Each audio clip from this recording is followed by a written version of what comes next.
कि हमारे आदरणीय अध्यक्ष जी सर्वोच्च न्यायालय तक आए हैं, क्या हो सकता है अध्यक्ष जी, क्या आपके मन में है? हम लोग आए हैं यहाँ पर और सर्वोच्च न्यायालय के विद्वान अधिवक्ता गणों से हम लोगों ने संपर्क किया है। और चूँकि बिहार के जो भी नियोजित शिक्षक हैं हाईकोर्ट में गए और हाईकोर्ट में हम लोग ने यह कोशिश की कि सक्षमता परीक्षा को पर रोक लगा दी जाए, लेकिन कोर्ट ने रोक नहीं लगाई और सुनवाई की अगली तिथि 13 मार्च के लिए निर्धारित कर दी है। तो 13 मार्च तक जब परीक्षा ही समाप्त हो जाएगी तो उसके बाद तो फिर हाईकोर्ट में सुनवाई का कोई मतलब नहीं रहता है।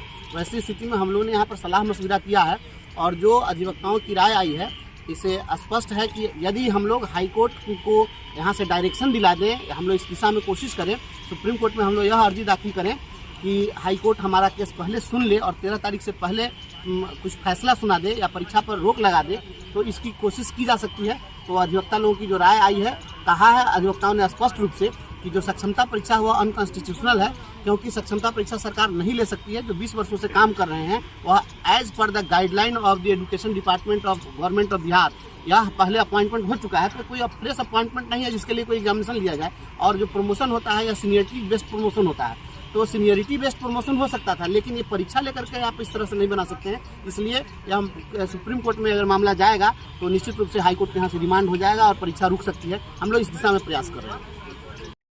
आप सभी बंधुओं का हमारे चैनल एक छोटा सा प्रयास अच्छा करने की में स्वागत है। यदि आप हमारे चैनल पर नए हैं तो हमारे चैनल को सब्सक्राइब करना न भूलें और हाँ, बेल आइकॉन ज़रूर दबाएं। यदि आपको हमारा वीडियो अच्छा लगता है तो हमारे वीडियो को लाइक करें, शेयर करें। धन्यवाद। नमस्कार दोस्तों, आप सभी आज प्रतीक्षा कर रहे होंगे, चूँकि मैंने कल कहा था कि दोपहर के बाद मैं कुछ आप लोगों को जानकारी दूंगा। तो मित्रों, मैं आप सभी को बतलाना चाहता हूं कि मैं जिस अभियान में लगा हुआ था वह अब ट्रैक पर आ गया है। अभी तक आप लोग यही समझ रहे थे कि हाई कोर्ट में सारे लोग केस किए, सभी लोगों का केस एक साथ टैग हो गया, फिर सभी लोग आंदोलन की राह पर हैं, सड़कों पर आंदोलन कर रहे हैं।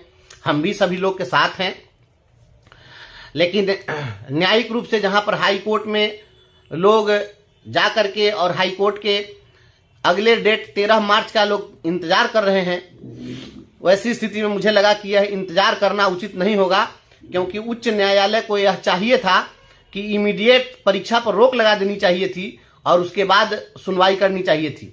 लेकिन हाई कोर्ट ने परीक्षा पर रोक नहीं लगाई और डेट दे दिया एग्जामिनेशन के बाद। तो फिर परीक्षा के बाद सुनवाई का कोई मतलब नहीं रह जाता है।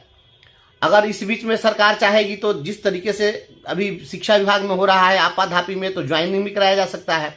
तो जब बहुत सारी बातें हो जाएंगी तो उसके बाद हमारे केस का कोई मतलब नहीं रहेगा। इसलिए हम सीधे सुप्रीम कोर्ट आ गए। अब आप लोग यह सोच रहे होंगे कि हाई कोर्ट में हम नहीं थे और सीधे सुप्रीम कोर्ट कैसे आ गए। तो आपको हम बतला दें कि हम हाई कोर्ट में थे, हाई कोर्ट में हैं। हाँ, यह बात अलग है कि हाई कोर्ट में जो हम लोगों ने केस किया, हम लोगों ने नहीं बताया लोगों को, क्योंकि मुझे लगा कि बहुत ज़्यादा ढिढोरा पीटने से कोई फायदा नहीं है।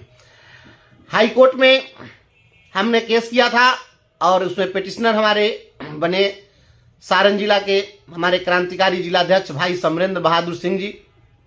उनको हम लोगों ने पिटिशनर बनाया था। चूँकि और भी ऑर्गेनाइजेशन के कैपेसिटी में केस हुए, तो ऑर्गेनाइजेशनल कैपेसिटी में केस के बाद मुझे कुछ लग रहा था कि ये जो मोगैम्बो है ये कुछ ऑर्गेनाइजेशन के नाम पर कुछ उल्टा सीधा बवाल खड़ा न कर दें। हाई कोर्ट में बहुत सारी बातें हो सकती थी, क्योंकि ये हमेशा निगेटिव करते रहते हैं, डाइवर्ट करने की कोशिश करते हैं।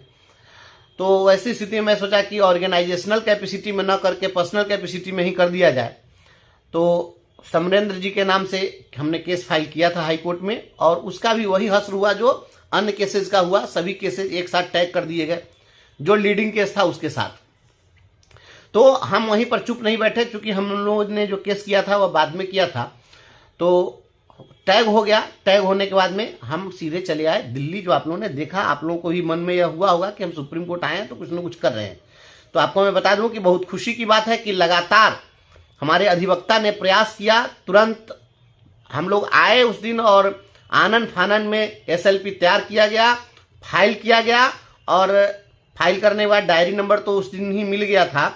लेकिन आप आज खुशी की बात है कि अभी थोड़ी देर पहले, आज दिन भर काफ़ी इसके लिए बहुत ही युद्ध स्तर पर लगना पड़ा वहाँ पर, तब जाकर आज सुप्रीम कोर्ट में SLP नंबर मिल सका है। क्योंकि बहुत सारा केस पहले से पेंडिंग था, तो भाई जो बाद में केस फाइल हुआ है उसका नंबर पहले कैसे मिलता, लेकिन फिर भी प्रयास करके लिया गया है और आज SLP नंबर 5170 यह मिला है अपने केस को। और आप लोगों को मैं भरोसा दिलाना चाहता हूं कि जो SLP नंबर मिला है, अब नंबर मिलने के साथ ही कल मेंशनिंग के लिए प्रयास किया जाएगा और कल सुप्रीम कोर्ट में हमारे अधिवक्ता मेंशन करेंगे। और यदि मेंशनिंग स्लिप कल रजिस्ट्रार के यहाँ अगर लिस्ट कर दिया गया तब तो कल बहस हो जाएगी, और नहीं तो परसों बहस जरूर होगी। कल हो नहीं तो परसों तय है और बहस हो जाएगी। और बहस के साथ ही हम यह मांग कर रहे हैं कि इन परीक्षाओं पर रोक लगाई जाए और जो विशिष्ट शिक्षक नियमावली है, विशिष्ट शिक्षक नियमावली को रद्द किया जाए। अब सुप्रीम कोर्ट इस पर क्या करता है यह देखना होगा, लेकिन हमारी जो कोशिश है कि ये जो शीर्ष न्यायालय है अपने देश का, यह शीर्ष न्यायालय इस पर विचार करे कि माननीय उच्च न्यायालय के समक्ष किस प्रकार से लोगों के केस को दरकिनार कर दिया जा रहा है और नहीं सुना जा रहा है। तो हो सकता है कि सुप्रीम कोर्ट रिमांड कर दे हाई कोर्ट को कि आप इसको परीक्षा से पहले सुन लीजिए और परीक्षा पर स्टे कर दीजिए, या हो सकता है कि सुप्रीम कोर्ट ही वहीं से स्टे कर दे। कुछ भी संभावना बन सकती है, लेकिन इतना तो तय है कि जब हम सुप्रीम कोर्ट में आ गए हैं तो कुछ न कुछ होगा। ऐसा नहीं है कि कुछ नहीं होगा। हम जब यहां पर आ गए हैं, और परिणाम क्या होगा, लड़ना भर मेरा काम रहा, बाकी तेरा संग्राम रहा। संग्राम आप शिक्षकों का है, मेरा काम लड़ना है। हम अगुवाई कर रहे हैं इसलिए हम लड़ रहे हैं। हाई कोर्ट में हमने केस किया, इसके पहले आपने देखा कि सुप्रीम कोर्ट में जो हम 2016 से लड़ रहे थे वह केस लड़के आपको जीत दिलाए। तो ये तमाम चीजें हैं हम लोगों ने किया है, और यह अभी तक अपने प्रयास से जो कुछ भी हमसे बन सका है, हाई कोर्ट में भी हमने लड़ लिया, सुप्रीम कोर्ट में भी हमने यहां तक पहुंचा दिया है। और कल सुप्रीम कोर्ट में मेंशन भी होगा, तो आप समझ सकते हैं क्योंकि सुप्रीम कोर्ट की लड़ाई काफी खर्चीली होती है, यहाँ के अधिवक्ताओं की फीस बहुत ज्यादा होती है। इसलिए आप सभी लोगों से आग्रह है कि कल आप सभी लोग 11 बजे तक मुझे अधिक से अधिक आप लोग आर्थिक सहयोग करिए, ताकि हमें कल अधिवक्ता को फीस भी देनी है। मैं ऐसे पैसा मांगता नहीं हूं लोगों से, लेकिन चूंकि सुप्रीम कोर्ट की लड़ाई है, यहां तक तो हम अपने प्रयास से ले आए हैं, लेकिन इसके आगे हमसे नहीं हो सकेगा। आप सभी लोग मदद करिए, तो आप लोग करिए सहयोग और ईश्वर से प्रार्थना करिए कि हम जिस अभियान में लगे हैं वह अभियान सफल हो, सुप्रीम कोर्ट में आपकी बात कल गूंजे। कल अगर मेंशनिंग में सुन लिया गया, कल अगर बहस हो गई तो कल ही, नहीं तो परसों निश्चित रूप से कुछ न कुछ होगा। हम बेहतरी के लिए भरपूर प्रयास कर रहे हैं। आप सभी साथी इसी प्रकार से विश्वास बनाए रखिए, आपाधापी में नहीं रहना है। आज भी हमारे पास सैकड़ों फोन आए और लोग कहे कि सर परीक्षा नहीं देंगे तो नौकरी तो नहीं न जाएगी। अरे भैया, मैं बार बार आप लोगों को कह रहा हूं कि नौकरी किसी की नहीं जाने वाली है, काहे के लिए परेशान है।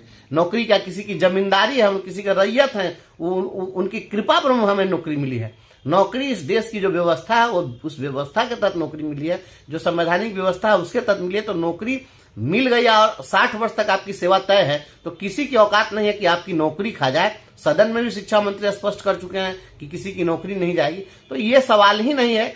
हमें परीक्षा और नौकरी इन चीजों से बहुत मतलब नहीं है। हमारी लड़ाई इस बात की है कि हम शिक्षकों को जो अनावश्यक रूप से ये चाह रहे मनमाने तरीके से कहीं भी हाँक देने के लिए, किसी जिला में भेज देने के लिए, हमें दिक्कत इस बात से है। और जो संवैधानिक प्रोविजंस हैं वो हम आपको बतला चुके हुए हैं कि संवैधानिक प्रोविजन क्या है। कॉन्स्टिट्यूशनली यह जो नियमावली बनाई है, यह नियमावली संवैधानिक रूप से बिल्कुल गलत है और इस तरीके से ये नहीं कर सकते। कुछ लोगों को लगा कि हम जो कल बात कर रहे थे, तो कुछ साथियों को यह लगा कि शायद हम यही मांग कर रहे हैं कि हमें पंचायतों के अधीन ही छोड़ दिया जाए। ऐसी बात नहीं है। हम यह कह रहे हैं कि अगर आप हमारी सेवा शिक्षा विभाग के अंतर्गत सामंजित कर रहे हैं तो आप करिए, और सामंजित किया जा सकता है। लेकिन पंचायत शिक्षक के रूप में, प्रखंड नगर शिक्षक के रूप में, माध्यमिक उच्चतर माध्यमिक शिक्षक के रूप में जो हमें सुविधाएं मिली हुई है, जो हमें अधिकार मिले हुए हैं, उसको आप नई नियमावली के तहत आप उसमें कटौती नहीं कर सकते। हमारे कहने का मतलब ये था। ये नहीं है कि हम कह रहे हैं कि हमको स्थानीय निकाय में छोड़ दें। दूसरी बात है कि हमारे कुछ जो अति विद्वान साथी हैं। इनकी विद्वता तो मैं देख रहा हूं कई वर्षों से, हालांकि इनकी विद्वता से कुछ समाज को हासिल तो हुआ नहीं, लेकिन ये लोग जो दिन भर जो तमाशा करते हैं और नफरत फैलाते हैं कि हमने मध्य प्रदेश और छत्तीसगढ़ और उड़ीसा का मॉडल हमने दिया तो हमने कह दिया कि इनको सीनियरिटी के आधार पर दे दिया जाए, ऐसा मैंने कभी कहा है क्या? और जानकारी नहीं है। हे देवता, आप लोग यक्ष हैं, गंधर्व हैं, किन्नर हैं, आप लोग क्या हैं? कोटि कोटि आपके चरणों में मैं प्रणाम करता हूं। नफरत फैलाते फैलाते जिंदगी चली गई, कुछ नहीं हासिल हुआ। जीवन की एक उपलब्धि है यार, मरने के समय में भगवान भी तुमको माफ नहीं करेंगे, तुम लोग जिस तरीके से नफरत फैला रहे हो।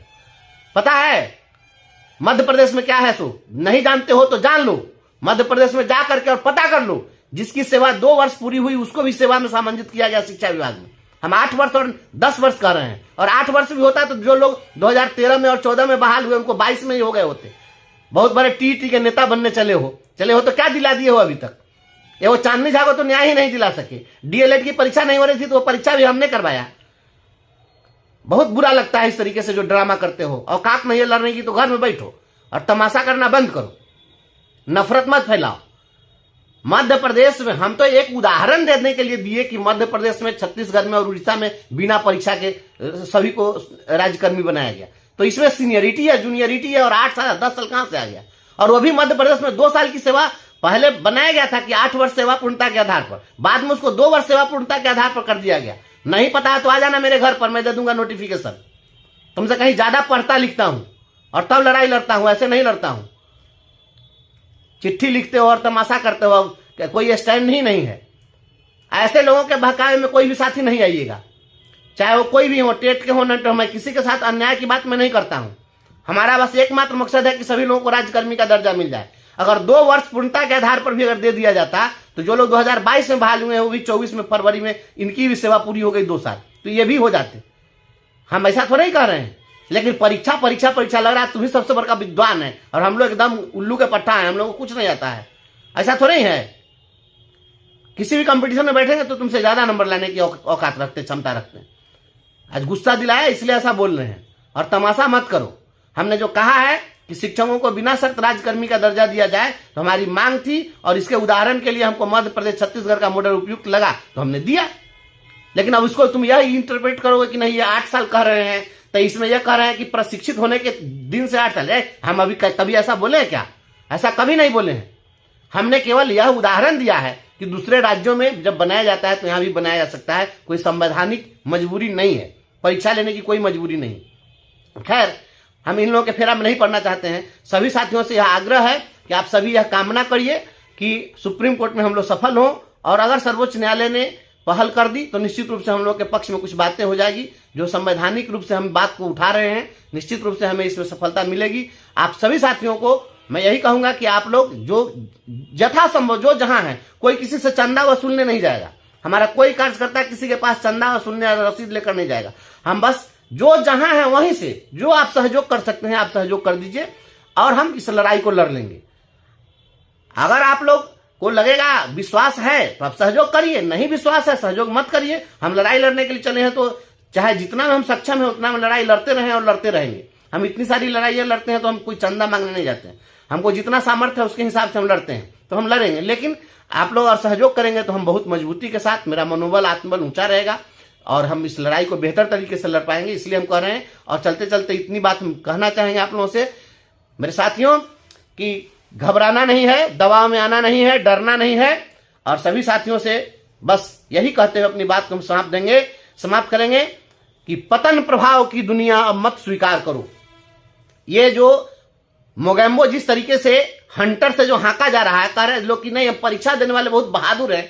अरे वो तो हमको पता है कि आपको कान पकड़ के उठक बैठक करने के लिए कहेगा तो आप वो भी कीजिएगा और कहिएगा जो हम बहादुर हैं इसलिए हम करके दिखा रहे हैं, शारीरिक रूप से हम सक्षम है, हमको ना बूढ़े थोड़े हो गए हैं। हमको पता है कि आप लोग सब चीज को जस्टिफाई कीजिएगा। हमारा कहना यह है कि जब जो मन करे वह आप कहिए और हम वह करते रहें, तो हम नहीं करेंगे। यह क्यों करेंगे? हम आपको जब मन करे एक नियम लेकर के ला दीजिए और कहिए क्या पैसा कीजिए। हम कोई मदारी के बंदर नहीं है कि हमको कह दीजिएगा कि थोड़ा कनखी मटकी करके दिखाओ, तनका कूद के दिखाओ, तनका फांद के दिखाओ, तो हम यह करते रहेंगे। हम यह नहीं करेंगे। हम भी कर्मचारी हैं और इस राज्य के जो बड़े चीफ सेक्रेटरी हैं वो भी अधिकारी हैं। वो बड़े नौकर, हम छोटे नौकर। तो हम राज सेवा में लगे हुए हैं। राज सेवा में जो लोग होते हैं वहां पर आप भी राज सेवक हैं, हम भी राज सेवक हैं। तो फिर आप कहिएगा कि नहीं, आप 6 बजे रात में आइए, 8 बजे रात में आइए, हम आते रहे और दिखाते रहे कि हम बहुत कर्मनिष्ठ हैं। तो जो लोग कर्मनिष्ठ हैं, प्रणाम है आपकी कर्मनिष्ठा, लेकिन ये कर्मनिष्ठा सभी को सूट नहीं करती है। भाई मुझे तो यह सूट नहीं कर रही कर्मनिष्ठा कि आप जब मन करे तो आप परीक्षा लीजिए, आप पोता के साथ दादा को बैठा दीजिए, तो पोता और दादा एक साथ बैठ के तुम लोग सिनेमा देखते हो, लो भाई देखो, हमको कोई दिक्कत नहीं है। लेकिन हम लोग उस सोच के लोग नहीं है। हमारी भी अपनी डिग्निटी है, हमें लगता है कि हमारी डिग्निटी पर हमला है, इसलिए हम इसका विरोध कर रहे हैं। और जो लोग हमारे साथ हैं, हमारे सहमत हैं तो हैं, नहीं है तो उनको प्रणाम है, हमको कोई दिक्कत हो नहीं। हम कहने जा रहे हैं कि जबरदस्ती आइए, ऐसा कुछ नहीं है। जिनको जो लग रहा है वह करिए, लेकिन शिक्षकों के डिग्निटी पर यह हमला है। बार बार परीक्षा लेना, यह साजिश रचना कि इनको दूसरे जिला में भेज दें, बुढ़ापा में लोग बाहर जाए, 58 साल की उम्र में लोग कंप्यूटर लेके लोग कह रहा है मेरा हाथ थरथरा रहा है, तो कैसा संदेश जा रहा है? जो लोग परीक्षा देने के लिए गए हैं और जो बोल रहे हैं कैमरा के सामने में कि हमारा देह कांप गया और हाथ थरथरा गया, तो ये गलत मैसेज आ रहा है। शिक्षकों की प्रतिष्ठा, इसे प्रतिष्ठा का हनन हो रहा है, इसलिए हम ऐसा नहीं चाहेंगे। इसलिए आप लोग कहेंगे कि पतन प्रभाव की दुनिया मत स्वीकार करो, दीनहीन जीवन जीने से तुम इनकार करो, गौरव से जी सको वही विश्वास तुम्हें दूंगा, मन को छोटा मत करो, नया आकाश तुम्हें दूंगा। बहुत बहुत धन्यवाद।